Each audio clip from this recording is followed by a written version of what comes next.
آیت اگر از من شنیدید که فلان چیز را من گفتم شما برای مردم برسانید. لذا سروران گرامی ما هم به همین نیت بالاخره از مسکو سفر کردیم که به اینجا بیاییم برای که مردمی که اینجا جمع شده هستند در این محفل و در این عروسی کوشش بکنیم که آن چیزی را که شریعت از ما تقاضا میکند برای شما برسانیم. و این طعام هایی که بالاخره ما تناول میکنیم عزیزان من، این نوشابه هایی که هستند، اینها واقعا نعمت هایی هستند که الله سبحانه و تعالی برای ما و شما ارزانی کرده است. و بهترین نعمت ها عزیزان من نعمت ایمان هست. انسانی که اگر ایمان داشته باشد، انسانی که به الله یقین داشته باشد، باور داشته باشد، آن انسان اگرچه انسان گناهگار باشد، عاصی باشد، بالاخره روز از روزها بعد از اینکه بالاخره اون مجازات خودش را در جهنم می‌بیند، همین ایمانش سبب می شود که بالاخره داخل بشه. لذا ما هم کوشش میکنیم که در مورد ایمان یک چند دقیقه صحبت کنیم. اگرچه وقت نماز ظهرم بالاخره فرا رسیده است ولی وقت هست، الحمدلله کوشش میکنیم که از این وقت استفاده بکنیم. الله سبحانه و تعالی در قرآن عظیم و شان میفرماید یا ایها الذین آمنوا آمنوا بالله و رسوله. صدق الله العظیم. سوره نساء از آیت 166 اولهای آیت هست. نگاه کنید عزیزان من که الله سبحانه و تعالی خطاب به کسانی که ایمان دارند، ما الحمدلله اهل ایمان هستیم، به الله ایمان داریم، خطاب الله باز هم به سوی اهل ایمان است. یا ایها الذین آمنوا آمنو، کسانی که ایمان آورده، شما مسلمان هستید، به کتاب الله ایمان دارید، به پیامبر ایمان دارید، به قیامت ایمان دارید، بالاخره به روز رستاخیز ایمان دارید، به دوزخ و بهشت ایمان دارید، ایمان بیارید. سبحان الله. الله برای من و شما عزیزان من در این پیام، در این کلام خودش یک پیامی را میخواهد برساند. یک بگیم که بالاخره بیداری را میخواهد برای ما شما برساند که ما بالاخره از خواب غفلت بیدار بشویم. الان اگر در این مجلس از هر کسی از ما و شما سوال بشود که ایمان داریم به الله، بگیم که الحمدلله، مگر میشود که ما ایمان نداشته باشیم؟ به ایمان که بالاخره از اسلام خارج است، این ما همه ما به زبان میاریم. ولی عزیزان من در این آیت الله سبحانه و تعالی میخواهد برای ما این برساند که ای کسانی که ایمان آوردید، ایمانهای خودتان را تجدید بکنید، ایمانهای خودتان را انرژی بدهید، ایمانهای خودتان را قوی بکنید. سبحان الله. پس معلوم می شود که عزیزان من ما اگرچه ایمان داریم ولی ما زمانی که بالاخره به طرف گناه میریم، الله را فراموش میکنیم، بعض کارهای خلاف شریعت که انجام میدیم، این از نشانه ضعف و بالاخره سستی ایمان ما شما است.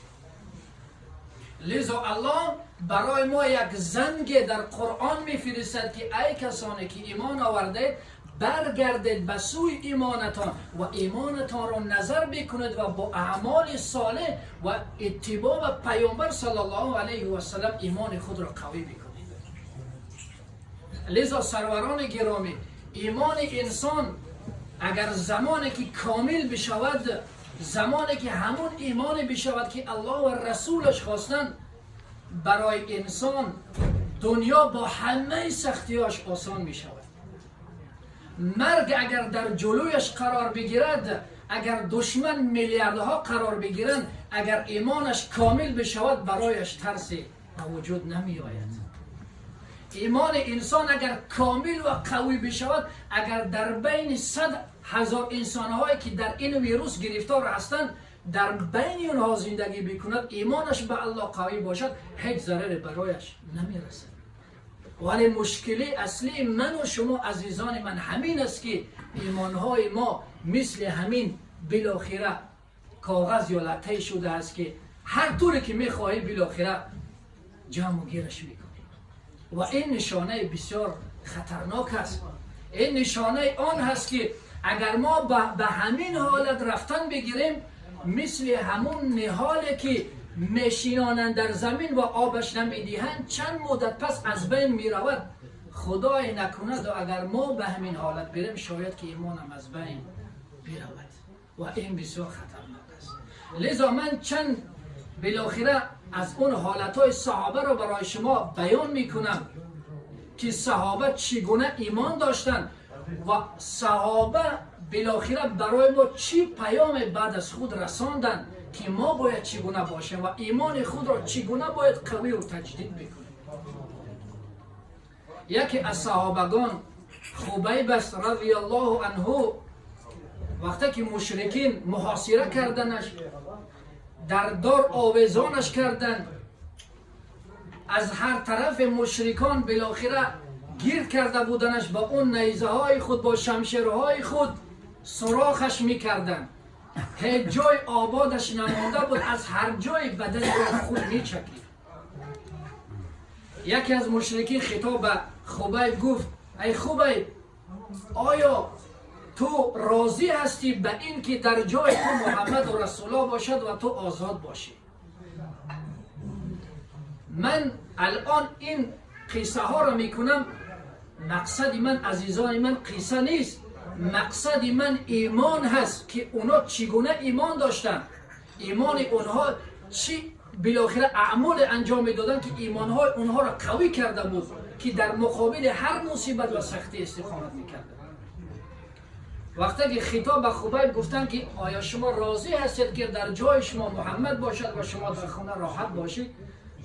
خبیب رضی الله عنه جواب دادن، گفتن: ای مشرک، من حتی راضی نمیشوم که راحت باشم و در پای محمد رسول الله حتی خار بزنم. کجا برسد که من در تگ پیامبر در تگ دار باشد و من راحت باشم؟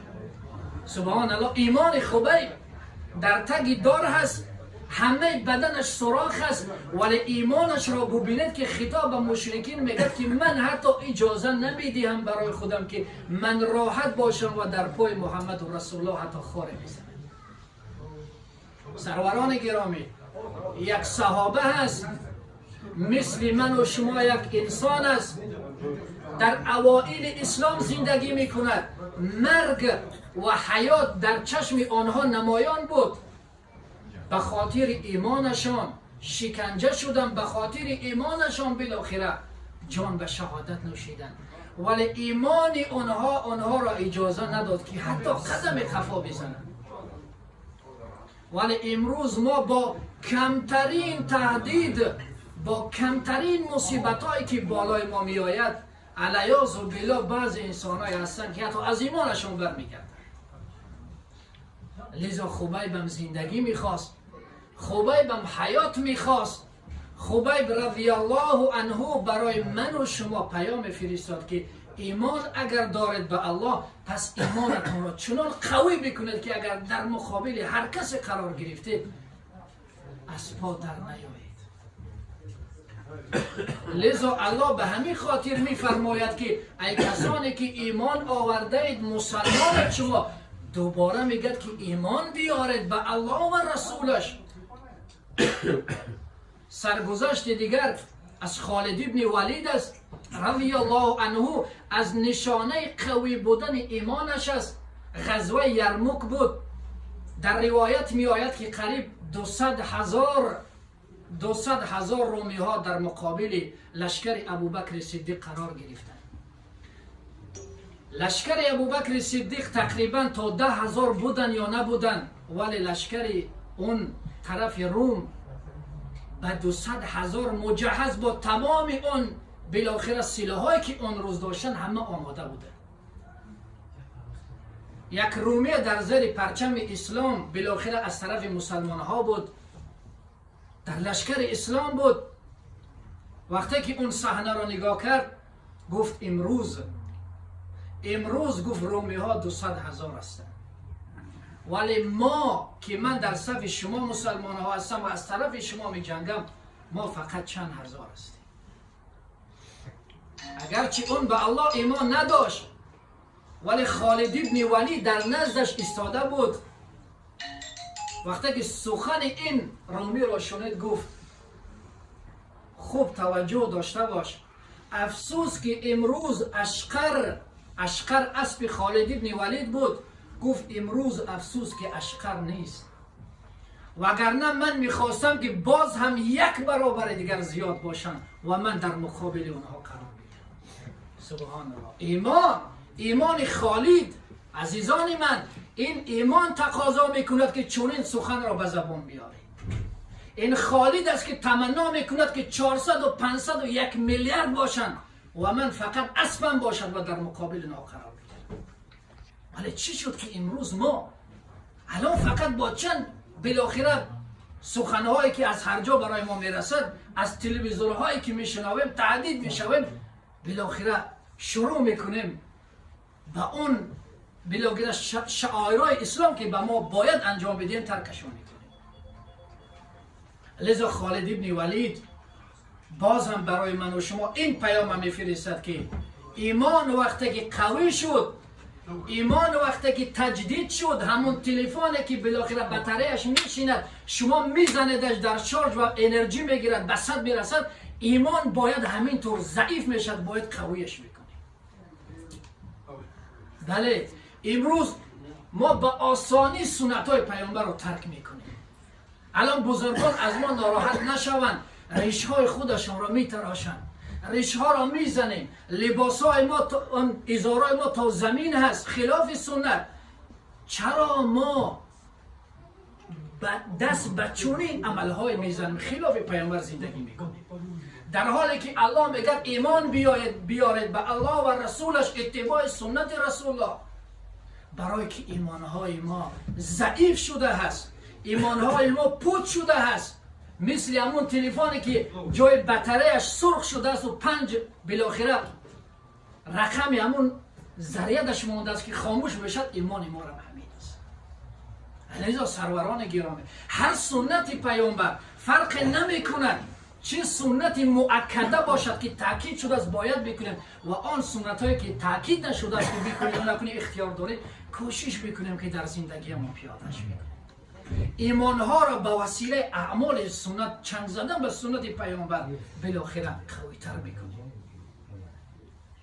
پیامبر صلی الله علیه و سلم فرمودند، در حدیث میفرمایند یکی از اون عمل هایی که ایمان انسان را قوی میکند، انسان لذت ایمان را میچشد، انسان احساس میکند که من الحمدلله ایمان دارم. وقتی که در مقابل شیطان، وسوسه شیطان میستد، شکست نمیخورد. وقتی که در مقابل دشمن میستد، نمیترسد. وقتی که خواب میرود، نمازی بامداد بدون زنگ تلفن بیدار میشود.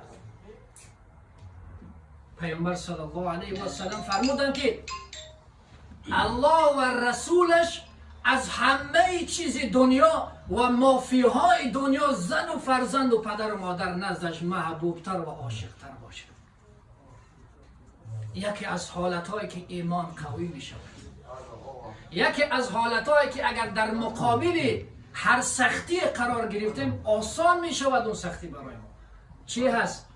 الله و رسولش از همه چیز دنیا برای ما محبوبتر باشد. یعنی قانونی که الله برای ما گذاشت، اگرچه خلاف بالاخره پدر و مادر ما، از خانواده ما، از قانون هر چیزی باشد، ما باید قانونی الله را بالاتر بدانیم. لذا الله سبحانه و تعالی خطاب الله بازم به ما هست که ایمان بیارید. ای کسانی که ایمان دارید ایمان بیارید. قصه دیگر